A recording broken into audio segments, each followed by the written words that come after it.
آپ کو سورہ دہر کی آیت پیش کی تھی، اس کے اندر جو اہل بیت کی فضیلتیں ہیں نا، ہلو جی جی میں آپ کی سن رہا ہوں. ہاں، اس کے اندر جو اہل بیت کی فضیلتیں ہیں اس کے اوپر آپ نے بات نہیں کی، کیونکہ ان فضیلتوں سے میں ایک منٹ، میں آپ کے سامنے وہ آیتیں پڑھتا ہوں، آپ مجھے بتائیں کون سی آیت چاہتے ہیں جس پہ ہم نے بات کی. ایک منٹ ٹھہرے، پہلے مجھے کمپلیٹ کرنے دیں. جی ٹھیک ہے، میں نے آپ کو فضیلتیں بیان کرتی ہے، وہ آیت کرتی ہے اہل بیت کی. اس کے اندر دو مین چیزیں نکلتی ہیں جو مجھے بھی ملی ہیں. ایک یہ ہے کہ اللہ نے ان کو جنت دے دی، اور دوسرے نبیوں کو سوائے محمد صلی اللہ علیہ وسلم کے دوسرے نبیوں کو اللہ قیامت کے دن جنت دے گا. یہ فرق آپ ہے. وہ آیت ذرا پڑھیں تو صحیح. اچھا سنیں میری بات، سنیں مولانا صاحب سنیں. اور پھر اس کے اندر نہیں، کہا آپ ذرا ہے، دیکھیں میری بات سنیں. آپ ایسے بات کرتے جا رہے ہیں، اس کا نہ ہی قرآن پاک میں وہ کوئی ذکر ہے جو آپ باتیں کر رہے ہیں، اور نہ آپ کو کوئی اس کی سمجھ ہے، نہ آپ کو پتا چلتا ہے کہ کیا معلوم مجھے کیا سمجھ ہے مولانا صاحب. جی مجھے پتا ہے نا، مجھے پتا ہے نا. آپ آیت تو پڑھے نا، وہ آپ کو کیا پتا ہے؟ آپ آیت تو پڑھے. آپ اپنی بات کو قرآن کے جا رہے ہیں، ایسا تو نہیں ہوتا نا جناب. قرآن کہہ رہے ہیں اور آپ آیت پڑھ نہیں سکتے. قرآن میں لکھا ہے. ہم آپ کو غلط بات تو نہیں کہہ رہے، ہم صرف یہ کہہ رہے ہیں آپ مہربانی فرمائیں وہ جو شاید کی آپ بات کر رہے ہیں وہ آیت بھی ساتھ پڑھ دے جائیں تاکہ کلیئر تو ہو نا. آپ ہر اپنی بات کو کہتے ہیں قرآن میں لکھا ہے، قرآن میں یہ ہے، قرآن میں یہ ہے. اگر ہے تو ساتھ ساتھ آیت بھی پڑھتے جائیں نا، اس میں کیا حرج ہے؟ اچھا صابری صاحب، قرآن مجید میرے سامنے نہیں ہے تو پہلے آپ قرآن مجید سامنے رکھیں، کیونکہ اس طرح بندہ دائرہ اسلام سے خارج ہو جاتا ہے. اگر غیر قرآن کو ایک منٹ صاحب، اگر غیر قرآن کو قرآن کہیں تو بندہ دائرہ اسلام سے خارج ہو جاتا ہے. آپ کو اس کی فکر ہے یا نہیں؟ ہمیں کم سے کم یہ فکر ضرور ہے کہ ہم آپ کی ایسی غیر اسلامی بات نہیں سن سکتے ہیں. آپ نے اگر کسی بات کو قرآن کہنا ہے تو وہ قرآن پڑھیں تاکہ ہمیں پتا چلے کہ آپ کی اپنی بات کو قرآن تو نہیں کہہ رہے. بے شک. تو پھر ہمیں آپ نے بات کرنی ہے تو آپ بات مہربانی فرمائیں، صحیح بات کریں. آپ اپنی بات کو قرآن مت کہیں، قرآن پہلے کھول لیں، دوبارہ کال کر لیں، اور جس بات کو آپ قرآن قرار دیں نا وہ آیت پلیز پڑھ کے سنائیں ساتھ. بالکل. اور ہمارے سامنے یہ قرآن پاک ہے، جو بات آپ کہہ رہے ہیں وہ کوئی ترجمہ نظر نہیں آ رہا اس کا.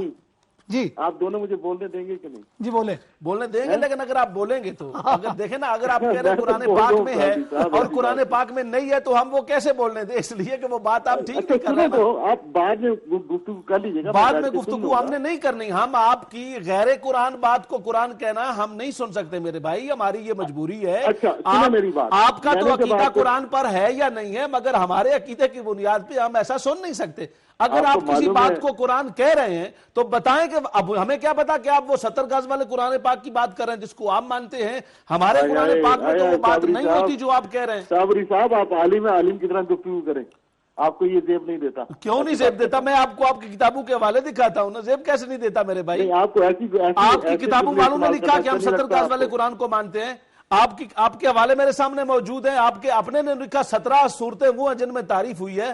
دیکھیں صابری صاحب، آپ موضوع سے آپ کے منہج الصادقین والے نے خود تفسیر میں لکھا کہ اصل قرآن وہ ہے جو ہمارے پاس ہے. پھر اسی نے لکھا کہ اصل قرآن وہ ہے جو امام مہدی لے کے آئیں گے. پھر اسی نے لکھا کہ اصل قرآن تو محمد پاک کا مکمل ہی امام مہدی آ کے کریں گے. صابری صاحب، تو اگر آپ قرآن پر بات کرتے ہیں تو پھر پلیز آپ کے بڑوں سے بڑی گڑبڑ ہوئی ہے. اس لیے آپ کو اعتماد بحال کرنے کے لیے بھی قرآن پڑھنا چاہیے. میں نے تو اہل سنت سے سیکھا ہے قرآن مجید، مجھے تو سنی مولوی نے پڑھایا ہے. سنی مولوی اس طرح کا قرآن نہیں پڑھاتے.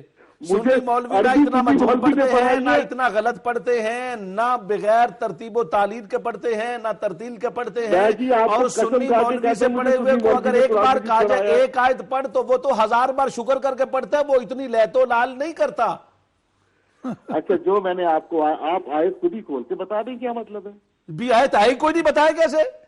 محسن بھائی آیت محسن بھائی ان سے پوچھے محسن بھائی آیت ہے ہی کوئی نہیں جو آپ کہہ رہے ہیں. یہی تو ہم اس لیے تو میں کہہ رہا ہوں اگر آیت ہے تو آپ دیکھیں. ہم آپ کے سامنے آتے ہیں نا، آپ کے سوال ہم لیتے ہیں تو ہم اپنے کوئی بھی بات کرتے ہیں وہ سند دلیل کے ساتھ کرتے ہیں.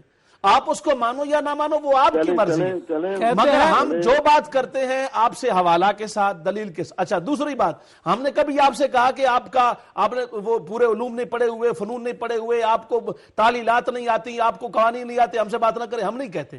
لیکن اتنی تو آپ مہربانی فرمائے نا، جو آپ کہہ رہے ہیں کہ یہ قرآن ہے وہ آیت بھی تو پلیز پڑھے نا، آپ کی مہربانی ہوگی نا۔ دیکھیں اگر آپ یہ ہیں بڑے پیارے محسن بھائی کہتے ہیں میں نے سنی عالم سے قرآن پڑھا ہے، اپنا کچھ یا قرآن پڑھانے والا بھی نہیں ملا۔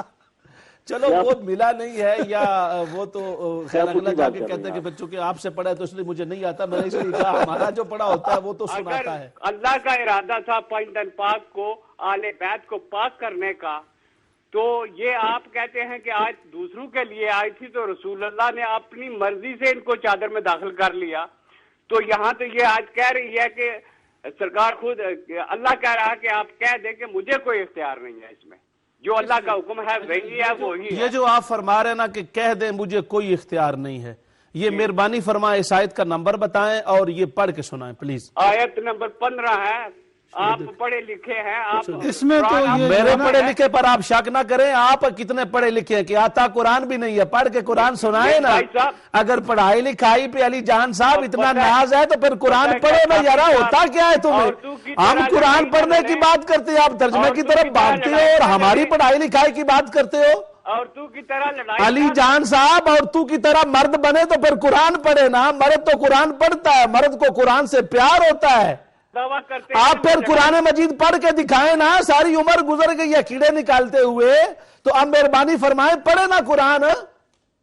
اگر اتنا قرآن سے تعلق ہے اور قرآن پر تمہارا یقین ہے، جو ہی آتے ہو قرآن سے اتنی دوری، تمہیں قرآن سے پتہ نہیں ہے کیا، چڑ کیا ہے، پڑھتے کیوں نہیں ہو قرآن پاک؟ اس لیے نہیں پڑھتے ہو، میں بتاتا ہوں، اس لیے کہ تمہیں آتا نہیں ہے اور تمہیں پتا کہ ہم پڑھیں گے تو غلط پڑھیں گے۔ قرآن مجید پڑھنا تمہارے علماء کو نہیں آتا ہے، غلط پڑھتے ہیں، کسی ایک کو میں چیلنج کر کے کہتا ہوں سارے غلط پڑھتے ہیں، اس لیے کہ آپ کا قرآن سے تعلق ہی کوئی نہیں ہے۔ قرآن سے تعلق جناب مولا کائنات کا تھا، مولا کائنات قرآن کا بڑا عالم ہے اور ہم مولا کائنات کو ماننے والے، قرآن ہمیں آتا ہے، آپ کو قرآن پاک نہیں آتا۔ بار بار کہتے ہو آیت نمبر فلاں، آیت نمبر فلاں، آیت نمبر فلاں، ایک آیت میں دیکھو قرآن میں خود کا ہے وَمَا آتَاكُمُ الرَّسُولُ فَخُذُوهُ، میرا رسول جو تمہیں دے اس سے لے لو، وَمَا نَهَاكُمْ عَنْهُ فَانْتَهُوا، جیسے میرے رسول روکے رک جاؤ۔ تم نبی کو بے اختیار مانتے ہو، علی کو مختار کل ماننے والوں، تمہارا جھوٹ یہیں پہ کھل گیا، تمہاری دوڑی پالیسی یہی پہ واضح ہو گئی۔ رب کہتا ہے وما آتاکم الرسول، تمہاری تفسیر نمونہ اٹھا کے دیکھو، منہج الصادقین اٹھا کے دیکھو، مجمع البیان اٹھا کے دیکھو، طبرسی کی اٹھا کے دیکھو، اور پھر عیاشی کو اٹھا کے دیکھو، ہر ایک نے لکھا ہے وما میں کلی ما ہے، الماء، یہاں پر جو لفظ ما ہے حرف مائل یدل علی عموم تام، یہ ما عموم تام پر ہے۔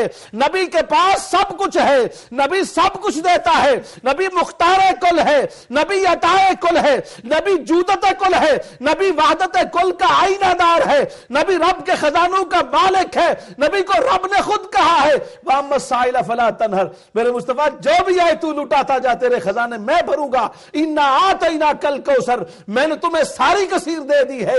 کثیر میں تمہارے تمام مفسرین نے لکھا ہے، کثیر میں جنت شامل ہے، کثیر میں خیر شامل ہے، کثیر میں نعمہ شامل ہے، نذیر میں اتما شامل ہے، کثیر کے اندر دنیا جہان کی ہر نعمت شامل ہے، وہ حوض کوثر کی نہر وہ بھی شامل ہے، حوض کوثر کا جام وہ بھی شامل ہے، رب کے خزائن وہ بھی شامل ہے، پہاڑ سونے کا بننا وہ بھی شامل ہے۔ یہی تو ہم کہتے ہیں، تم اپنی جھوٹی بات سچی ثابت کرنے کے لیے نبی کے اختیار کا بھی انکار کرتے ہو، اور اسی بات پر ہم تمہیں کہتے ہیں خدا را علی کو مختار کل کہنے والوں اور کہنے والوں کہ قوت پروردگار، قوت کردگار، شیر یزداں، شاہ مرداں، قوت، اس کو کہتے ہیں مشکل کشا ہے اور نبی کو کہتے ہیں کچھ کر نہیں سکتا۔ یہ ہے تمہارا دین، یہ ہے تمہارا اسلام۔ اور ہم اپنے بہنوں بھائیوں سے یہ کہتے ہیں جو کہتے ہیں کہ جی ان کے ساتھ ہم کیوں نہ ایسا کریں، اس لیے ایسا نہ کریں کہ جب ان کو اپنی غلط بات سچی ثابت کرنی ہوتی تو کہتے ہیں جی نبی پاک نے، اور وہ اتنا سفید جھوٹ بولا ہے کہ میں کچھ نہیں کر سکتا۔ کہاں کا کچھ نہیں کر سکتا؟ ان اتبعو کا مطلب یہ تو نہیں ہے میں کچھ نہیں کر سکتا۔ مجھ سے پوچھ تو کیا کہنا چاہ رہا ہے؟ جناب ہم نے جو نہیں کہہ سکتے الحمدللہ رسول پاک کے علم غیب کا صدقہ ہم وہ بھی جانتے ہیں۔ سرکار نے یہ نہیں فرما میں نہیں کر سکتا، فرما ان اتبع الا ما یوحا، میں جو کچھ کرتا ہوں اس پر وحی الہی کی مہر ہوتی ہے۔ یہ نہیں کہا میں نہیں کر سکتا، کسی مقام پر نہیں کہا. بخاری مسلم سیاستہ اٹھا کے دیکھ, قرآن اٹھا کے دیکھ, رب کہتا ہے تمہیں سب کچھ میرے نبی کے در سے ملے گا. تم کیسے کہتے ہو نہیں کر سکتا؟ نبی سب کچھ کر سکتا ہے. نبی محترم کرتے ہیں. نبی مختار کل ہے. نبی وہ ہے جس نے علی کو ولی بنایا ہے, علی کو علی بنایا ہے. نبی وہ ہے جس نے فاطمہ کو سیدہ نساء اہل الجنہ بنایا ہے. نبی وہ ہے جس نے حسنین کریمین کو, قرآن نے کہا ہے سیدہ شباب اہل الجنہ؟ قرآن میں تو لکھا ہی نہیں ہے سیدہ شباب اہل الجنہ. شباب اہل الجنہ کا سید کس نے بنایا؟ حضور محمد مصطفیٰ نے بنایا ہے. فاطمۃ الزہرا کو نساء العالمین کس نے کہا؟ محمد مصطفیٰ نے کہا ہے. جناب علی المرتضیٰ شیر خدا کی عظمت کس نے بیان کی ہے؟ لحم کا لحمی, جسم کا جسمی, دموں کا دمی, روحوں کا روحی, نفسوں کا نفسی, کس نے کہا ہے؟ اگر کچھ بھی نہیں کر سکتا, قرآن میں لکھا ہوا دکھا میرے بھائی. آپ مہربانی فرماؤ, آپ کا عقیدہ ہے ہی کوئی نہیں, اس لیے تو ہم کہتے ہیں اور لوگ کہتے ہیں کہ آپ کیسی بات کرتے ہو. اور انہوں نے لکھا اور انہوں نے اس بات کا اقرار کیا اور پھر انہوں نے اپنی باتوں میں لکھا, تحریر الحق میں لکھا, کشف الاسرار میں لکھا, حکومت الاسلامیہ میں لکھا کہ ہم اس رب کو نہیں مانتے معاذ اللہ. محمد مصطفیٰ اپنی زندگی میں ناکام ترین رہے. استغفر اللہ ثم استغفر اللہ. یہ تمہارا عقیدہ ہے. لوگ کہتے ہیں ان سے آپ کیوں اس طرح کی بات کرتے ہو؟ ہم ان کے فائدے کے لیے کرتے ہیں. ہماری صرف درد یہ ہے کہ یہ نام کے مسلمان ہیں, حقیقی معنوں میں مسلمان مومن بن جائیں, ان کو ایمان مل جائے. اگر اسلام کا نام لینے والے بن گئے ہیں تو حقیقی طور پہ اسلام والے بن جائیں. کہتے ہیں کشف الاسرار والے نے لکھا کہ محمد صلی اللہ علیہ وسلم عمر میں کبھی کامیاب ہوا ہی نہیں ہے. اور میں اب اپنے محترم ساتھیوں کو کہتا ہوں, اپنے سننے والوں کو, دنیا جہان میں سکھ کہتا ہے دنیا میں سب سے کامیاب ترین انسان محمد مصطفیٰ ہے. ہندو کہتا ہے کامیاب ترین انسان محمد مصطفیٰ ہے. عیسائی کہتا ہے کامیاب ترین محمد مصطفیٰ ہے. یہودی کہتا ہے کامیاب ترین انسان محمد مصطفیٰ ہے. دلو رام کوسری کہتا ہے کامیاب ترین انسان محمد مصطفیٰ ہے. بہادر موج گڑی کہتا ہے کامیاب ترین محمد مصطفیٰ ہے. ڈاکٹر مائیکل ہارٹ کہتا ہے نمبر 1 دنیا کا کامیاب ترین محمد مصطفیٰ ہے. Doctor M.N. رائے کہتا ہے دنیا کا کامیاب ترین انسان محمد مصطفیٰ ہے. ایون کہ جوزف شیٹ کہتا ہے سب سے کامیاب ترین انسان اگر کوئی ہے دنیا کا تو وہ محمد مصطفیٰ ہے. یہودی کا ایک کامیاب ہے, عیسائی کا ایک کامیاب ہے, ہندو کا ایک کامیاب ہے, سکھ کا ایک کامیاب ہے, یاتری کا ایک کامیاب ہے, بدھ مت والا کا ایک کامیاب ہے. اور حیرت ہے تم پر, تم کہتے ہو تمہارے بڑوں نے لکھا اور کہا معاذ اللہ نبی کامیاب نہیں ہوا. استغفر اللہ ثم استغفر اللہ. ماشاءاللہ. ناظرین, آپ نے بڑا شاندار جواب سنا علامہ خورشید عالم صابری صاحب سے. اور میں علی جان شاہ صاحب سے یہ بات عرض کروں گا کہ جو آپ نے سورہ یونس آیت نمبر 15 بتائی ہے نا, آپ ذرا اس کا شان نزول ہوئی کسی وقت دیکھ لینا. یہ رحمت عالم صلی اللہ علیہ وسلم کی بارگاہ میں کفار کی ایک جماعت آئی اور سرکار کی بارگاہ میں یہ عرض کیا کہ اگر آپ چاہتے ہیں کہ ہم آپ پر ایمان لے آئیں, آیت نمبر 15 سورہ یونس کا یہ شان نزول ہے کہ وہ کفار کے لوگوں نے کہا اگر آپ چاہتے ہیں کہ ہم آپ پر ایمان لے آئیں تو پھر اس قرآن کو چھوڑیں, کوئی دوسرا قرآن لے آئیں جس میں لات و عزا منات وغیرہ کی پٹائی نہ کی گئی ہو, جس میں ان کو برا بھلا نہ کہا گیا ہو, جس میں ہمارے خداؤں کو برا بھلا نہ کہا گیا ہو. ایسا کوئی قرآن لے آئیں. اور دوسرے ان میں تمسخرے لوگ تھے جو یہ دیکھنا چاہتے تھے کہ اگر حضور صلی اللہ علیہ وسلم کوئی دوسرا قرآن لے آتے ہیں یا اس میں رد و بدل کرتے ہیں تو ہم کہیں گے یہ کلام ربانی نہیں ہے. اس آیت کی یہ شان نزول ہے. شاہ صاحب آپ اس کو پڑھ کے تو دیکھیں ذرا.